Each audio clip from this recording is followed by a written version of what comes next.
I'm here with Bobi Klintman, Sir. first round draft pick in the 2024 NBA draft. Bobby, how you doing today, man? I'm doing good, man. Yeah, thank you for having me. I'm excited to have you on today, man. Yes, sir. I want to start out with just like a basic question here. I want Yep. your self-scouting report. How would you describe your game to somebody who's never seen you play before? I would say very versatile player. Can do a lot of different things. Shoot the ball, knockdown shooter. Know how to move without the ball. Cuts, like playmaking for others. I would say guarding multiple positions, playing at multiple positions, and then just the size. I feel like that's what kind of makes me special and separates from others. Now, your size, you're what, 6'10"? That's Yeah. what you measured at the combine? Yeah, 6'8" and a quarter without shoes. With shoes, 6'10". Okay, yep. Now, I think with your game, I've struggled to come up with a comparison for Got you. I've had a hard time. I don't like what I got in my draft guide for Yeah. you. You don't want to know them. Okay. Now, who do you think are some player comparisons for your game? Help me out. I would say probably Tobias Harris, maybe like Michael Porter Jr., Nicholas Batum. That's three guys. I like would the say. Batum one. Yeah. I don't like Tobias Harris. Okay. Don't Yeah. I got you. like the Nick Batum Yeah. one because Batum, Yeah. he's got size, he's Gotcha. got playmaking, he Yep. can shoot, he's Yep. got that feel, he can do a little bit of everything on Exactly. the floor. And he be locking down too. Yes, That's one of exactly. the Even big at an ones. older age now, Exactly. he's still doing that. Yep. I like the Batum comparison. Yep. That's actually pretty good. Yeah, I appreciate it. I'm gonna steal that. I like the Batum comp. Now, you mentioned some of those names. Yeah. Who were the guys that you idolized growing up, though? Like, who were the players you loved watching? LeBron James, Giannis Antetokounmpo, Paul George. I'll be watching this tape a lot just the way he moves at 6'9", shoot the ball, score at 3 different levels, play defense, Seems like everybody says Paul George. Yeah. I mean, it's like the modern wing nowadays, It's a lot of players that look like him a little bit, like play like him a little bit. So, it's he got a deep bag, know how to score the ball, play defense, do a little bit of everything. So I feel like that's a good player to watch. Now, with your game, like at your size, with your versatility, you've done different things. I think for the Swedish national team, you did a little bit more playmaking. Wake Forest, a little bit less playmaking. Yep. This year, playing in Australia, you left Wake Forest, went overseas. You had kind of a diverse role. How would you describe your role changes kind of from team to team that you've played at? So since I'm so versatile, I just try to talk to the coach and ask what he needs from me, to get the W. So just whatever the coach tell me to do and whatever he need me to do, I go out and try to do that as best as possible. So if that's me playmaking, if that's me just coming down, knocking down shots, playing defense at different positions, stuff like that, I'll do whatever it takes. Well, how would you describe your role this past season? It was kind of free this past season. I feel like the coach, he had a lot of trust in me. So he said go out there, just play hard, try to get stops, and on offense you just go with the flow. Cause our team this year was very versatile. So I feel like we had a lot of guys that could play make for others, a lot of guys that could knock down shots. So we was kind of just like out there hooping. And it worked out pretty good. I mean, we didn't win a championship, but at the same time, we was one of the younger teams. So I would say we made a pretty good statement. Now, defensively, you had some plays this year, like where you're blocking shots, like enthusiastically showing emotions on defense. Have you always, like throughout your entire basketball life, been kind of that emotional defender, or is that something that developed over the course of time? Yeah, I would say it probably developed a little bit more because I feel like every time I get a matchup, I take that kind of personal. So I don't want nobody to score me. So every time I get a block or get a steal or whatever, I get a lot of energy, and I'm always like, I wouldn't say I talk a lot of trash, but just by emotions, like getting that emotion in it, I feel like I get a little head start on the other guy because that might drain his energy a little bit. So just taking pride in playing defense and getting stopped, that's been big time this year and even at Wake Forest. And then offensively, this past season, you shot 34% from three, 81% from the line. The year prior with Wake Forest, you were at 37% from three, 74% of the line. Yes, sir. How would you assess where your jump shot is right now? I feel like my jump shot haven't been this good like ever. I keep working on my shot every day. Pre-draft right now. Pre-draft, yeah, exactly. Even before that, keep working on my shot, but especially now in the pre-draft, I think I've been doing like 3 a day, a lot of the days out here.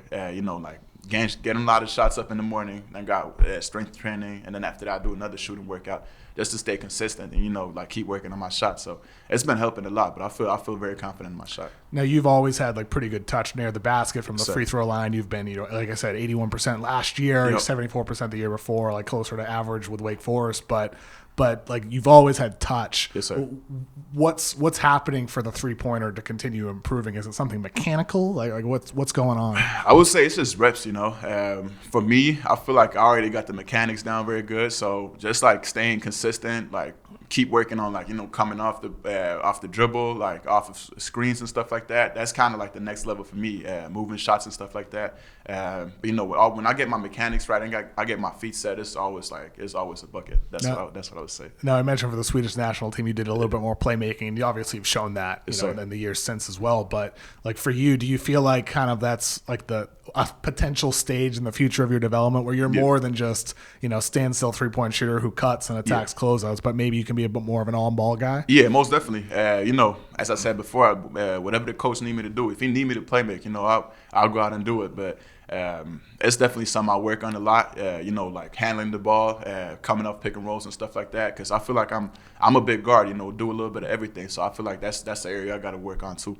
Now, I mean, I think that's the interesting thing with your game is like at your size, your versatility could allow you to be like an on-ball screener for a smaller guard, 2-man actions, dribble handoffs, and all that. But with your handle, you could be the guy handling in those situations. You could be using like big pick and rolls, like stuff like that. Like if it were the Bucks with Giannis or the Nuggets with Jokic or whoever it might be, like you could be using kind of that versatile type of role as a player. With your game, like you have a lot of good skills. Like what do you have to do to make some of them great skills? Like what do you think is your best skill right now, your greatest skill? I would say at the moment it's definitely my shooting. I feel like my shooting is just like it's something I can go back to all the time. I got the confidence to knock down a shot. If it's the last shot in the game, if it's early in the game, like it don't matter. I feel like my 3-point shot is there for sure. But I'm just trying to keep working on everything a little bit. Like right now, my biggest focus is getting stronger. So I can drive through guys and dunk over them and stuff like that. Because I feel like that's gonna take my game to the next level. Because the shot is there. At some certain point, like they're gonna have to start respecting that. So that's when I kind of start driving a little bit, creating for others, getting posterizers and stuff like that. Now, as you've gotten stronger, do you feel like your athleticism has improved? Like your vertical has improved? Definitely. Yeah, most definitely. I feel so much. What's it called? Like faster and more explosive. I get up quicker now. So now it's just time for me to try to translate that into the games. Like areas where maybe it's a little bit of contact. Dunk up with somebody. Because on the open floor, that's easy for me. Like I just push the ball down and then dunk it. It just translating that into traffic a little bit too. Now, as you're developing your game, is there a move that another player uses that you'd like to download into your own game? Definitely the hang dribble. I watch a lot of, as I said before, a lot of Paul George. So again, the hang dribble into my game because I feel like it gives you a lot of time. At the same time, while you're making the move, it gives you time to read whatever the defense is doing. So if I got to shoot it, if I need to drive it, or if I need to pass the ball. What was your best game this past season? I would probably say when we played against Perth at home, when I scored 24 points. Unfortunately, we lost by I think 3 points. But it was a close game. One of the better teams in the league. I feel like we did a pretty good job, but we should have got the W. For sure. What stands out about what made that your best game? Because I feel like I did a little bit of everything. Our team was down by I think 15 or 20, and I kind of shots wasn't falling for the team, so I tried to get to the free throw line. Started making free throws, and I kind of got going from that. And I think I had a segment where I had 7 straight points or something like that, and they took a timeout, and that's kind of when we started scoring a little bit more, and everybody on the teams got rolling. Now you've had some big games this past season. I think you had a 20-point game. You had a lot of games in the high teens. What do you need to do to find more consistency as a player? Because that's the main thing I hear from some NBA teams. Where if Bobby could be more consistent, he'd be a guaranteed top 10 pick. Yes, sir. What do you need to do to become more consistent? I feel like I just got to keep working because during the season I was unfortunate with 2 injuries. I pulled my hip and then I had a concussion right when I came back. So it kind of got me out of the motion a little bit because our team was kind of really the next man up. So when somebody got hurt and when something happened to a player or something, the next player came in. So you had to earn your spot again. So I feel like that was a big reason too. But I feel like if I just go out there, try to play physical, try to get stops and knock down shots, that's what keeps me going. And I get a lot of energy from that. So just doing that every night. That's what I got to do. And this past season, or even at Wake Forest, if you want to go back there, what do you think was your worst game in recent years, and what did you learn from that game? I would say when I came back from so I was still a little hurt. Tried to go out and play. We was playing. It was against Perth too, but we played at Perth. I think I had think I only had like 6 points or something like that, but I only played like 10 minutes.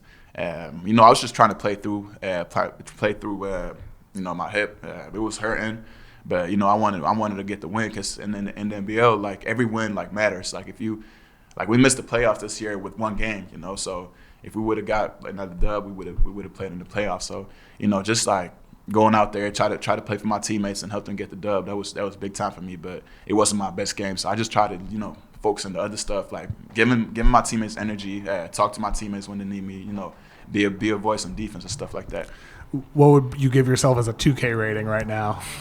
I would say probably like because I feel like I played pro this season, so I feel like I'm ready to get on the court in the NBA court.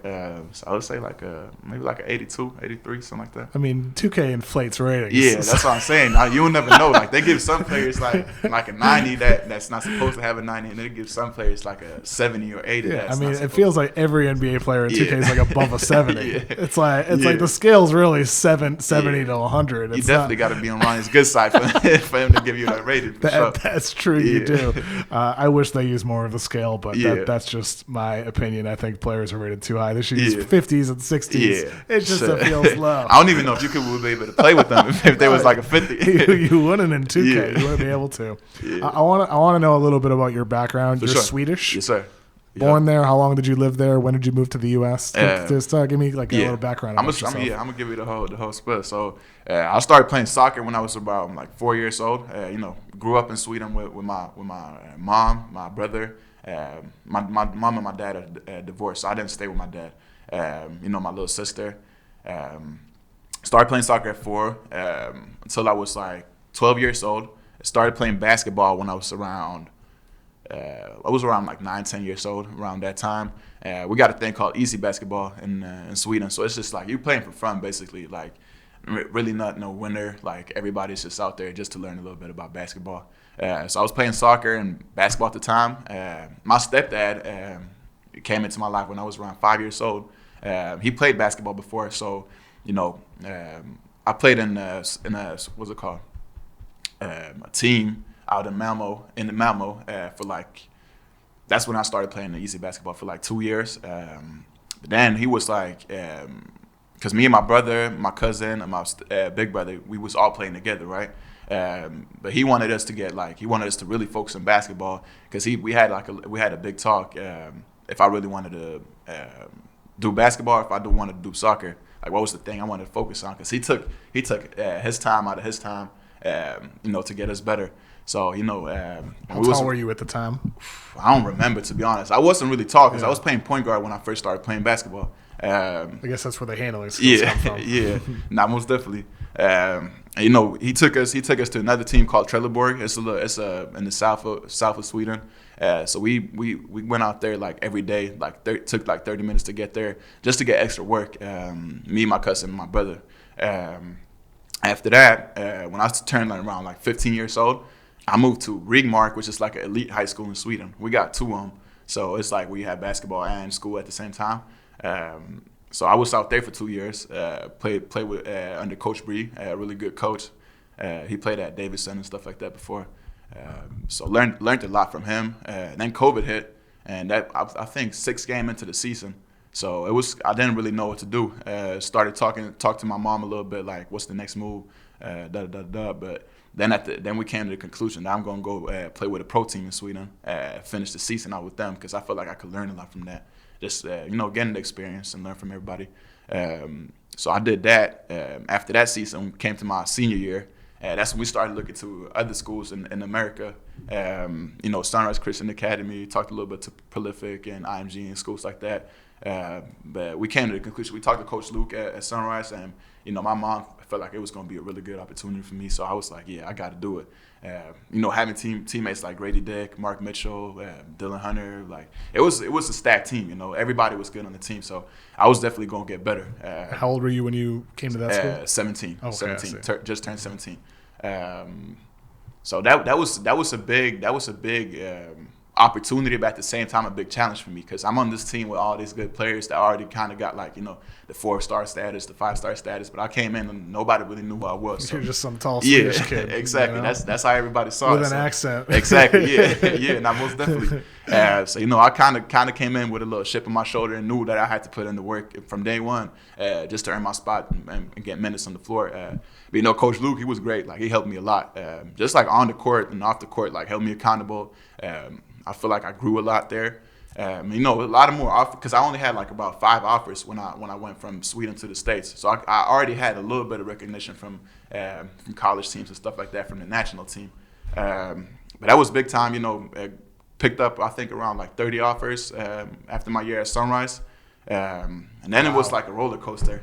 Just like my recruitment process. You know, I committed to Maryland at first. Then what's it called? The head coach. He signed off, so I didn't really know who was going to be the next head coach. So it was a little shorter time too. So, you know, I had to open my recruitment again.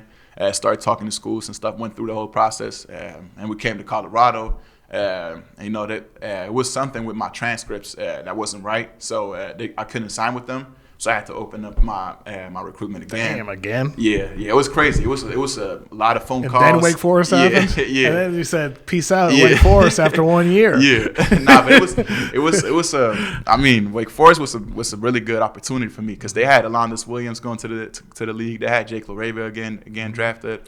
Yeah. 2 of the starters, Isaiah Mucius and the big man there, they went overseas. So you know, it's a big opening for me just.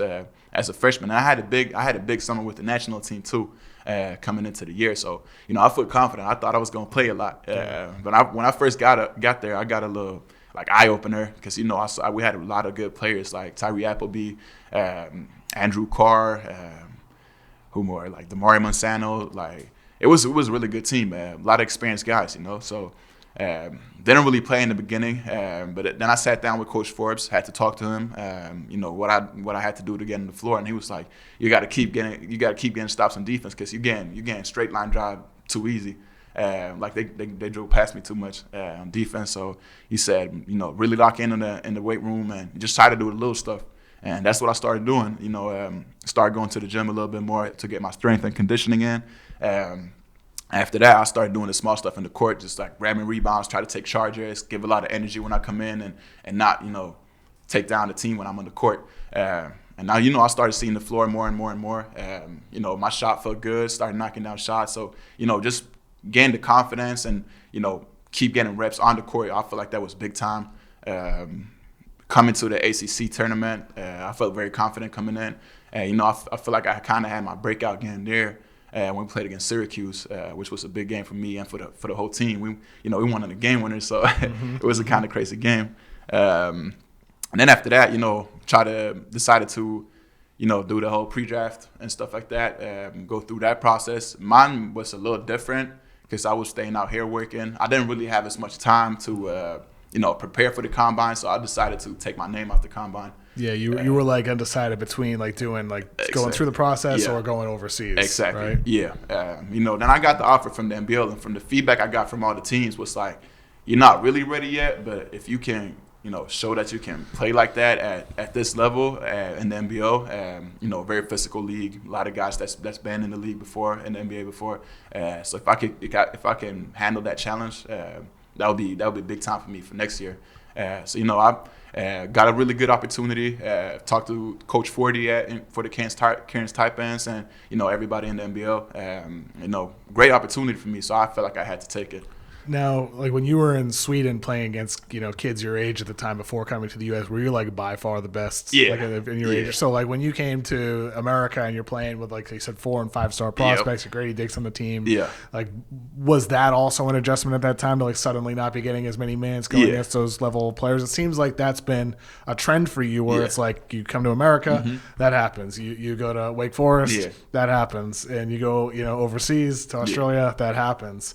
Does that prepare you for the NBA where like there could be a situation you get drafted into where you're not playing right away? Exactly. Does it get you ready for that? Yeah, mentally? most definitely. I feel like that kind of gets me going a little bit more because I gotta stay locked in. I gotta work harder than the player that's, you know, on the squad, that's on the team because for me to take that position, I'm taking his job. You know what I'm saying? So I was just having like a chip on my shoulder and knowing that, you know, it don't really matter how talented you are, because if you put the work in, like you're gonna get it one day. It's just a matter of time, you know. So I kind of just stay true to that, and, you know, keep working. Don't take my foot off the gas, and I feel like it's been working like for every stage I've been at. What age were you when you first went professional? You said I was 16, Okay, 15, 16. And so for you, was there ever a time you were like doubted by people around you? Like, Yeah. why are you doing this? A lot of times, like even from last year, you know, going from Wake Forest to the NBL, a lot of people was like, why is he like leaving the draft and stuff like that? You know, does it fuel you?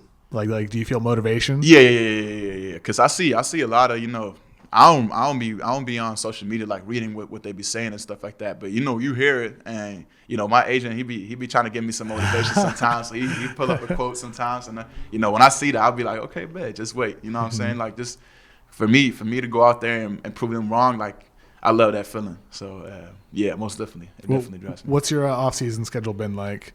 It's been crazy. Just like working out around 3 times a day. You know, waking up, getting my workout in the morning.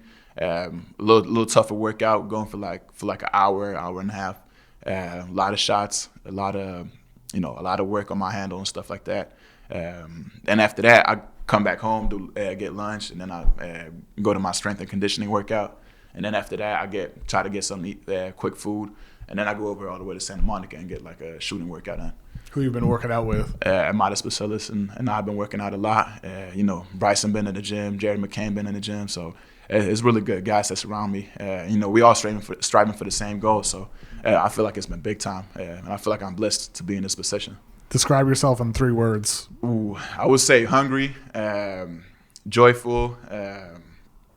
What else? I would say energetic, because like, both on the court and off the court, I feel like I bring a certain energy around me that makes others happy, and you know, hungry too. That's what I would say.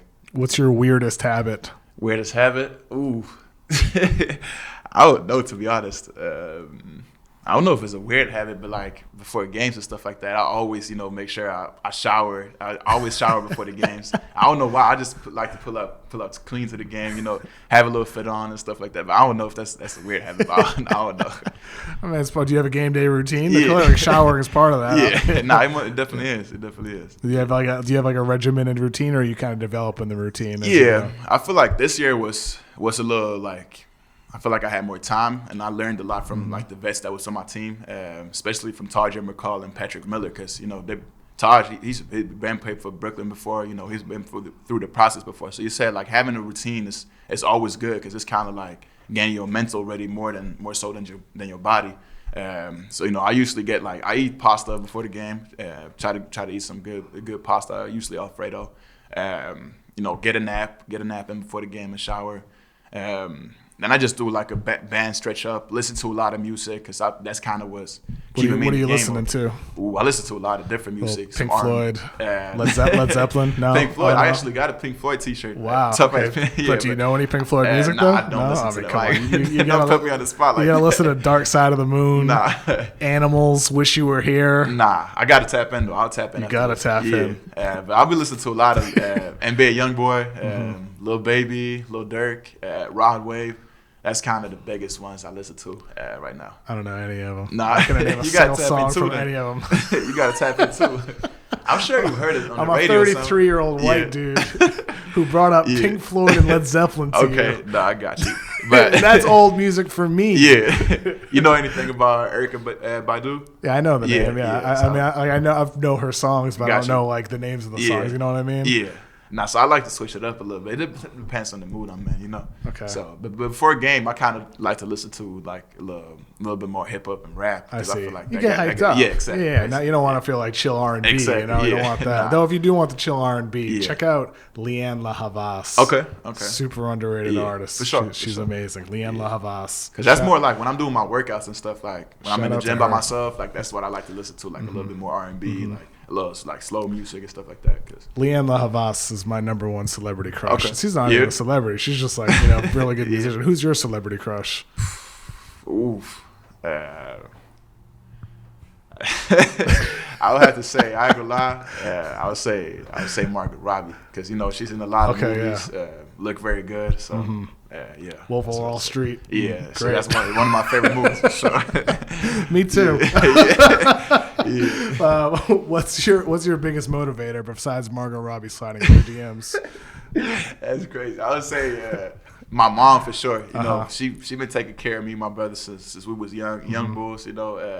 Always been at our games, cheering for us, like always being on our side. So definitely my mom, and also having my brother beside me. We've been working together like for a long time. Like every time I'm back at home, like we always work out together.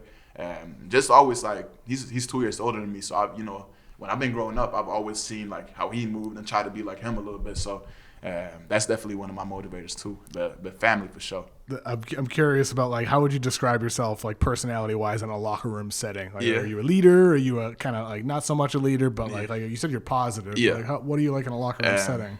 I would say I'm the laid back guy. I'm pretty chill in the locker room. I'll crack some jokes sometimes, but I would always say I'm happy. Like if somebody is saying something, like I bring a lot of good energy into the locker room. But usually just laid back, to be honest. Last question here. What do you love most about the game of basketball?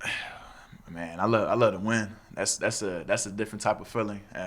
Just like, imagine winning like a championship. That would be big time. Because I feel like that's kind of what you work for like throughout the whole season. Like winning a championship, standing there, holding up the trophy and everything. Putting on for the city. That would be big time. But just like I feel like it's also like the game of basketball is kind of like a way of, I want to say poetry, but it's like a way of escape. Like you escape like the reality. Kind of get into your zone and don't think about anything else. So I love basketball, man. That's what I would say. It's the best sport, yeah, man. I love it so much. It's a beautiful sport. Yeah, it's a team sport and an individual sport together. And also, like, look at all these different places. Like, if I didn't have basketball, like, I don't even know if I would ever be able to go to America, like, be in Australia, like, stuff like that. So you kind of just like, you just got to be humble, man, and just like, it's a blessing, man. Not everybody gets to do that. I mean, you're what, 21 years old, right? Yeah, And you've been more places than a lot of people have ever been in their whole life because of the game. Exactly. Right? Yeah. I mean, it's going to take you a lot of other places as well, Bobi. Facts. I appreciate you. I appreciate you coming on today, man. Most Good definitely. luck through the rest of this process. Thank Excited to see the way things go for you. Yes, sir. Thanks, man. I appreciate it. Thanks, Yep. Bobi. Thank you, Appreciate man. it, Thanks, sir.